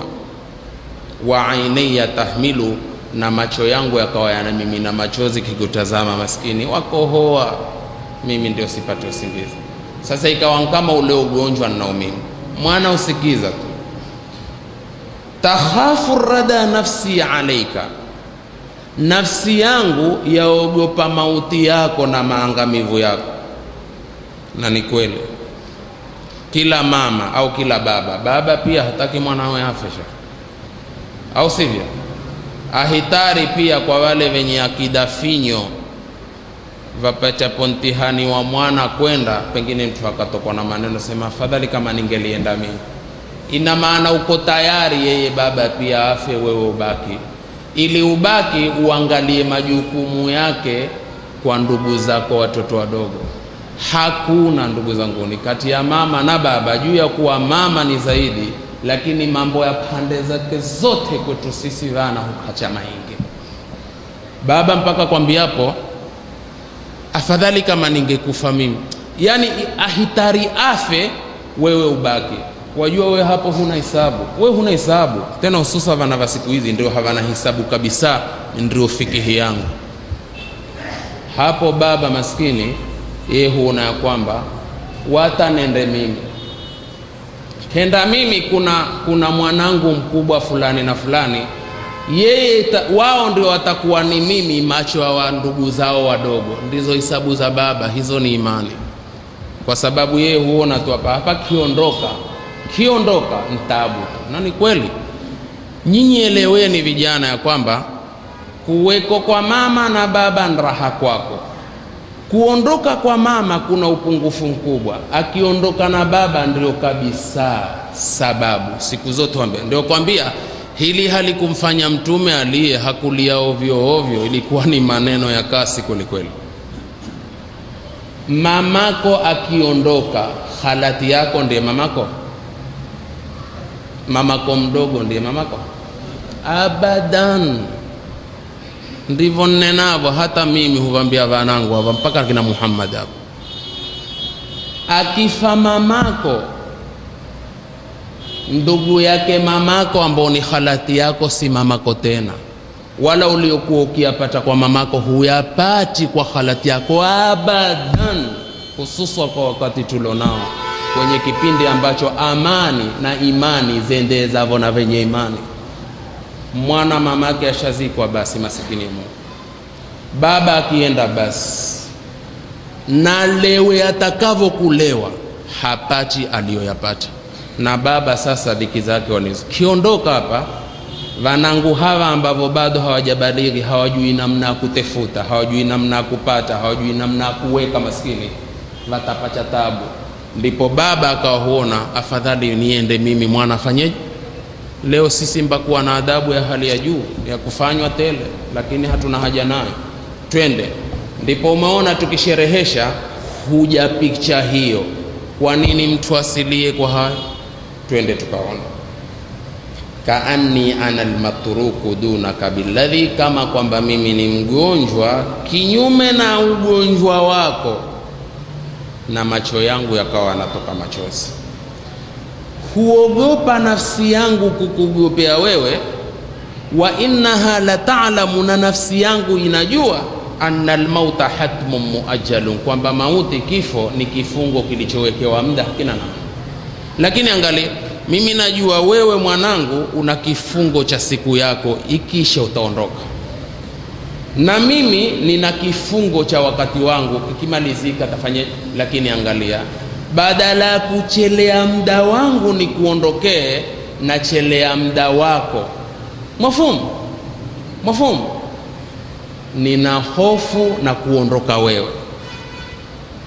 Falamma balaghta sinna wal ghayata allati, kisha baba akasema, lakini ulipofikia miaka, wal ghayata allati, na kufikia lengo ambalo, ilaiha, kwenye lengo hilo, madai ma kuntu fika uamilu, ndicho kiwango cha mwisho kwako mimi, ndio matarajio. Ulipofika ile miaka ambayo ndicho kiwango changu cha mwisho na kutarajia, yani mimi kwa matarajia, alhamdulillah, sasa mwanangu miaka yake yeye ndiye atakuwa huenda mbio, mimi na mimi takuwa napumzika. Matarajio yangu mimi nilipoyaweka hayo, ja'alta jazai minka jabhan wa ghilghatan, ukafanya kunilipa mimi ni kuniudhi na kunifanyia ikirahi ninayoyatukia, na kunifanyia ugumu, na mimi ni babako.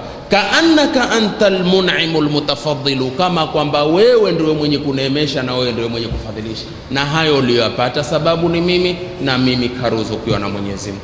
Ikawa kwa neno hili huu baba yafanana na kukacha tamaa kwenye jambo ambalo umekachikiwa, sina budi hii nalipata. Mwarabu mmoja usema, kama abraqat ala qaumin ghitashin ghamamatun falamma ra'awha aqsha'at wa tajallat. Ikawa mfano wa baba huu, kama abraqat ala qaumin itashin ghamamatun, ni kama ilivyodhihiri kwa watu wenye kiu kudhihiri kiwingu cha mvua. Basi wenye kiu wakawa wana tamaa ya kuwa maji hivi sasa tutayapata. Falamma ra'awha, walipoweka vyombo, mvua ndio yanyesha, tajallat, falamma ra'awha aqsha'at wa tajallat, kiwingu kilikatika na anga likachakacha, jua kama kawaida, hakuna mvua. Hebu niambie hapo, msikilizaji mwema, huwa wewe umekufa moyo kiasi gani? Yani kiwingu hiki kule kwetu, kiwingu kikiandika huwa mapipa na mandoo huweka katika majra alma, au sivyo? Kwa kuwa kila moja tamaa hiyo jamaa hataki mtu kuchelewa kuweka pipa kwenye majra alma. Ukiingia ndani tena ukitoka anga leupe, huwa mkufa moyo kiasi gani? Sasa huvankana tamaa ya mwana kwa babake. Sasa huu ndio aidhihirisha mbele ya mwana ya kuwa yote niliyoyafanya kwa tamaa, kwa kuwa utanilipa. Wa hal jazaa'ul ihsan illa al-ihsan, hayakuwa malipo ya wema isipokuwa mtu kulipa wewe. Sasa mimi mmekujenga, pengine kakutolea mpaka mapaspoti, nenda hata Kacheso, vumilia wewe mwanamume, lakini ukirudi utakuwa na chako juu ya tabiko. Utanusuru ndugu zako, utanusuru mamako, na mimi tapata nusra. Pengine ukimaliza contract yako huko takuwa mimi nishazeeka, siwezi tena kufanya lolote. wewe ndio utakuwa ndio msaada wa familia. Ikawa baba uko tayari kukopa, kufanya kila la kufanya, lakini sasa ukija sasa yakageuka yote hayo kwa baba, baba itakuwa nkufa moyo kiasi gani? Ndipo pale tulanikapo sisi vana na hatujui kwa kuwa tunalana, ndipo pale tusononekapo kwenye maisha na hatujui lililosababisha kusononeka kimaisha ni jambo gani. Ni kutokumbuka fadhila tu kwa wawili ambao ndio kila kitu baada Allahi tabaraka wa taala. Tusonge maneno ambayo yanasemwa na baba, falaitaka idh lam tar'a haqqu ubuwati, na kutamania wewe, laiti wewe pale iwapo hukuchunga haki za ubaba wangu. Na kutamania manake kama mimi sikupacha haki kama baba kwako, basi fa'alta kama aljaru almujawiru yafalu, ungefanya kama jirani anavyomfanyia jirani mwenzako. Mimi nimetamani hivyo, yani matamanio yangu ni kwa kuwa nilipokosa ile ubaba kwako, kwa kuwa wewe waniona mimi si babako, basi ningetamani angalao ungekuwa mfano wa jirani kupacha mema kwa jirani mwenzake, lakini mimi kwako sikupacha lolote. Hebu naambieni nyinyi jamani, maneno haya yasemwavyo ukizisikia hizi tafsiri, huu baba husema kwa kite ama husema kimchezo? Husema maneno yatoka ndani ya moyo wake, au sivyo? Ikiwa maneno haya toka ndani ya moyo wake, kwa nini siwe wewe ndio kuangamia mwanangu? Maneno kite cha baba na Mtume usikize.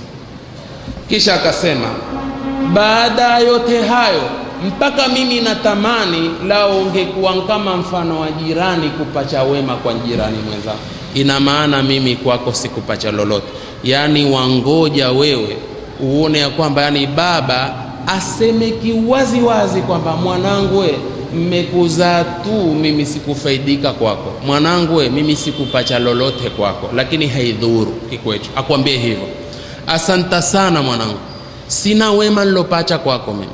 Kwako mmepacha maudhi tu, lakini malipo ni hapa hapa, utanikumbuka. Hukubakia mwanangu, hukubakia. Muashike musiashike. Kisha huyu baba akasema kiwango hiko lichofikia mwanangu, amwambia wasamaitani bismil mufannadi ra'yuhu, ukaja hata ukaniita mimi kwa jina la mtu alokosa akili. Wewe kuulizwa na marafiki zako baba yako ni vipi, amba achana naye, muache uzee sasa unakonsumbua bwana, au hapitiki hako wendani, sio yalivyo jamani. Achana naye bwana, hamnazo amepiswa bwana, taabu kweli kweli shekhi. Kisha pengine wewe useme hivyo, mwambie rafiki yako, taabu kweli kweli bwana, naomba utuombee Mungu. Inna lillahi wa inna ilaihi raji'un. Acha umwambie ndugu rafiki yako, tuombee Mungu bwana, nina taabu kweli kweli. Mzazi kero kweli kweli, na amefanya kusudi Mungu awe kero ili kukuangalia. Utakumbuka kero lilokuwa nalo wakati wako, wasahau mwezi wa fadhila. Baba akumbuka. Leo baba kwenye uzee, ukinshika swali hapa hapa nyumbani, hata usende kama msikitini kwa sababu ya kuchelea, kuna kuruka mabarabara, maana dereva wetu ni hao watu wa majani. Kuna mengi yaweza kuntokea ule mzee, basi swali hapa hapa nyumbani. Basi sasa mzee ni mzee wa kuingia, zikitoka zikiingia mwenyewe ni mtu wa mazoea ya swala. Mtu alokuwa na mazoea ya swala, lishikeni hilo. Wadhalika fadlullahi yutihi man yasha wallahu dhul fadlil azim. Alokuwa na zoezi kamili la swala huwa ni nchu swali na kweli. Hata endapo uzeeni, akili zikiingia zikitoka, zikiingia ukumbuko wake, atakwambia mwanangu kumeswaliwa, mpeleka msikitini. Na kwa kipindi ambacho akili ziko kabla hazijaenda zake, atakuwa mkali kweli kweli, mbona hutaki kunipeleka msikitini? Nini? Ni kwa kuwa ile swala nzoea. Lakini pengine wewe japo kuwa zimeingia zile akili, hutaki atoke kwa sababu yaweza asifike msikitini zikarudi kwenye hali ambazo sizo. Tumeelewana? ni mitihani mikubwa tuliopewa sisi kupitia kwa wazazi wetu, japokuwa tuifanya eti sasa tuna vimo, ati tuna makazi, ati tuendesha magari, ati ni mabosi au ni nani, ati imekuwa hamnazo. Baba si lolote si chochote. Baba akitaka kitu kwako mpaka kwa mashauri ya mke wako, ambapo mke wako si lolote si chochote, aende zake mke wako. Kwani nani mke ni yeye peke yake?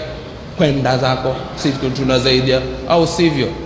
Hotela mbali tu, au sivyo? Nenda kesho nchia mwingine, ukizika kesho pachi mwingine, ukizika mke kesho nchia mwingine, ukinzika wa pili nchia mwingine, ukinzika wa tatu tena. Hapo ikiwa hufuliliza kifo, wala Mungu asijalie, ndio utapata wake wengi zaidi, utaondoka duniani zaidi ya wake alifu.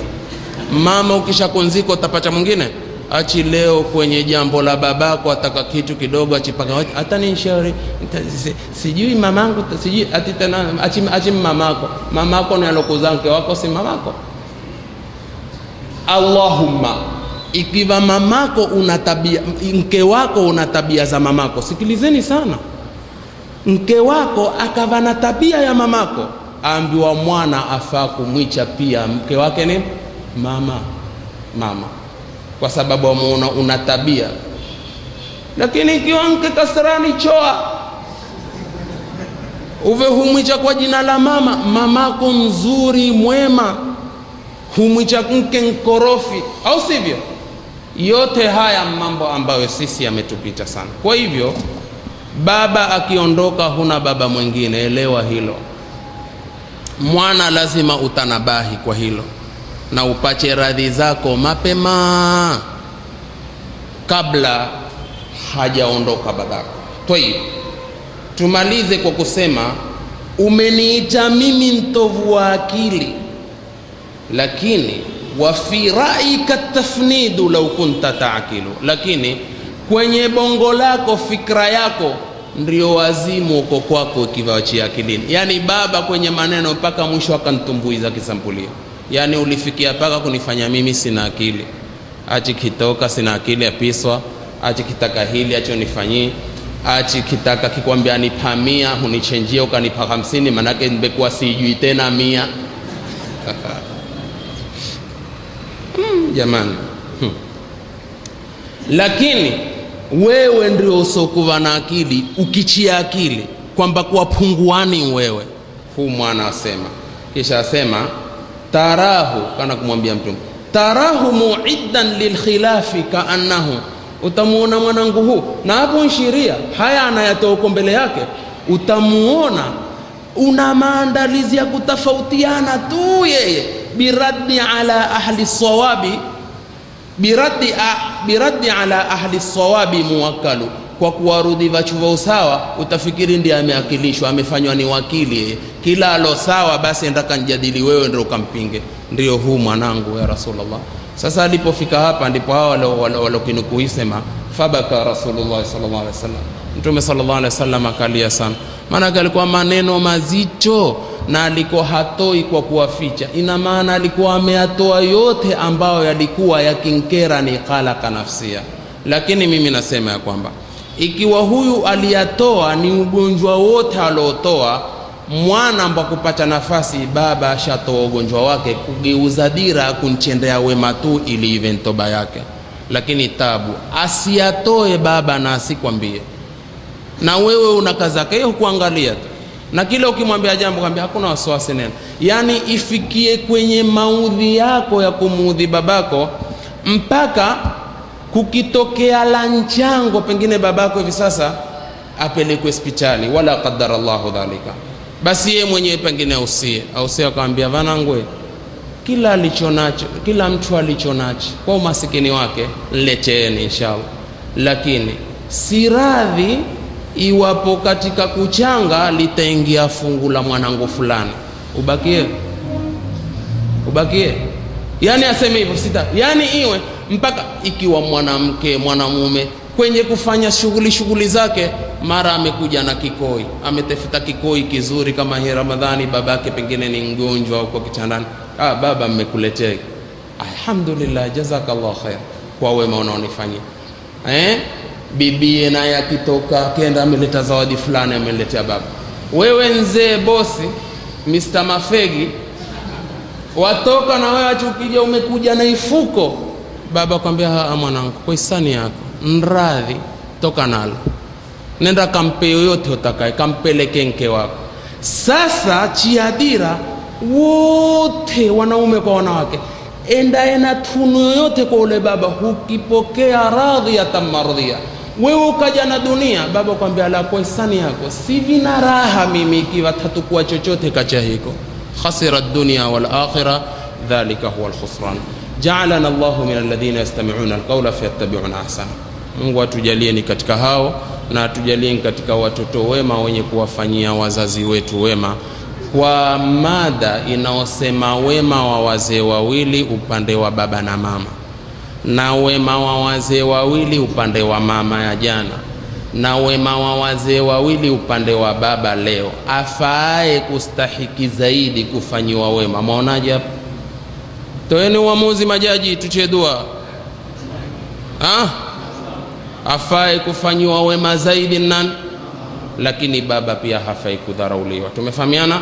Kila mmoja kwa haki yake. Kupitia kwa hapo ndio natoa kipindi cha masuala mada zote hizo tatu. Haya, anza wewe.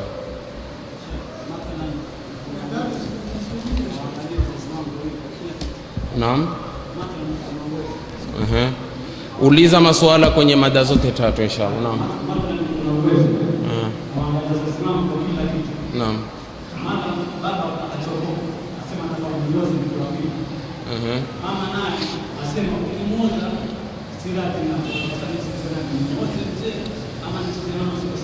Utaangalia hapo alilokukataza nalo limekatazwa na Mungu na Mtume. Kama limekatazwa na Mungu na Mtume, ukilifanya utakuwa ni makosa. Ni haki umtii mama kumwambia simuozeshi, kwa kuwa hili la kumuozesha itakuwa Mungu si radhi na Mtume wake. Ikiwa jambo limeafiki sharia na uwezo baba unao, wewe mbwa kufanya mbino, maadamu uwezo unao usimpinge kwenye uwezo wake, na wewe utefute mbinu za kumridhi, hata kama hatajua mama kuwa wewe umeshiriki kwenye ndoa ya baba. Lakini isiwe ni uchesi wa kuteta na baba hatia ataka kuoa mke wa pili kwa sababu ya kero la mama na sharia ya mruhusu baba. Wallahu aalam. Swala nyingine?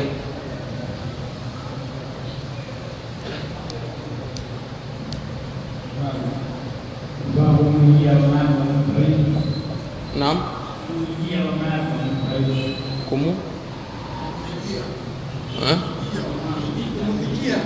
Kumuhijia mamako? Ni hilo swala, sio? Yafaa kumuhijia mamako ikiwa hana uwezo wa kuhiji na wewe ikiwa ushahiji. Lakini ikiwa hujahiji bado huwezi kumuhijia mtu mpaka kwanza uhiji wewe. Wallahu aalam.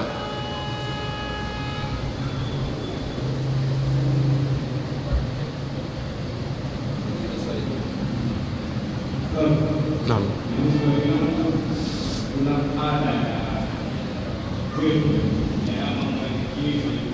Kuna ada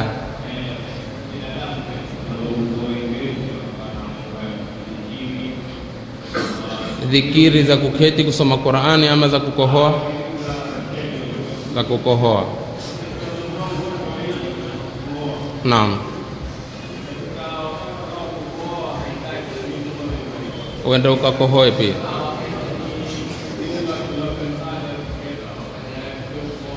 Naam.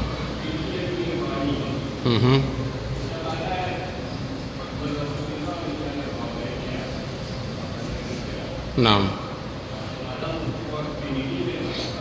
Jambo lolote ambalo liko kwenye dira ya sharia, mamako na babako akilitaka una haki kumfanyia. Lolote ambalo liko nje ya sharia huna haki ya kufanya. Fala ta'ata li makhluqin fi ma'siyati al-khaliq. Wa in jahadaka ala an tushrika bima laysa laka bihi ilm fala tut'uhuma. Wakikuhimiza na kukusongeza na kupigana na wewe ili ufanye la kunishirikisha mimi kwa jambo ambalo huna ujuzi nalo, fala tut'hum, usiwatui. Kwa hivyo usintui kwenye la makosa, ntui kwenye toa. Lakini yaweza ikawa lile la makosa limekita kwake huona la sharia, na akawa uko tayari kukutolea radhi kwa lisilokuwa la sharia, tifuta mbinu la kunliwaza aone umentoka tu kwa uzuri kikwetu, na wewe ni baharia, umemweua kwa uzuri, aone kama kwamba hakuna ubaya wote kwako. Utakuwa hapo umejikinga na hasira za Mungu kwa kumsaidia mama na baba kwenye la kumuudhi Mungu. Wallahu a'lam.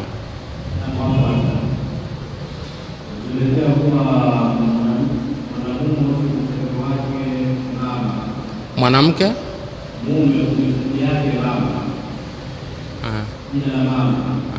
naam. Naam. Ndio.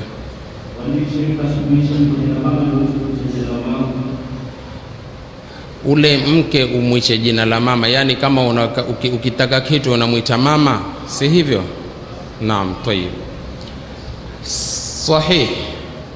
Nimesema ya kwamba wanavioni msimamo wao ni kujuzu kwa mume kumwicha mkewe mama ikiwa mke una tabia za mama na yeye mume amuhisi mke kuwa na tabia hizi, au kumfananisha kwa kumtunuku kwa kuwa mke wake ni taratibu, basi mimi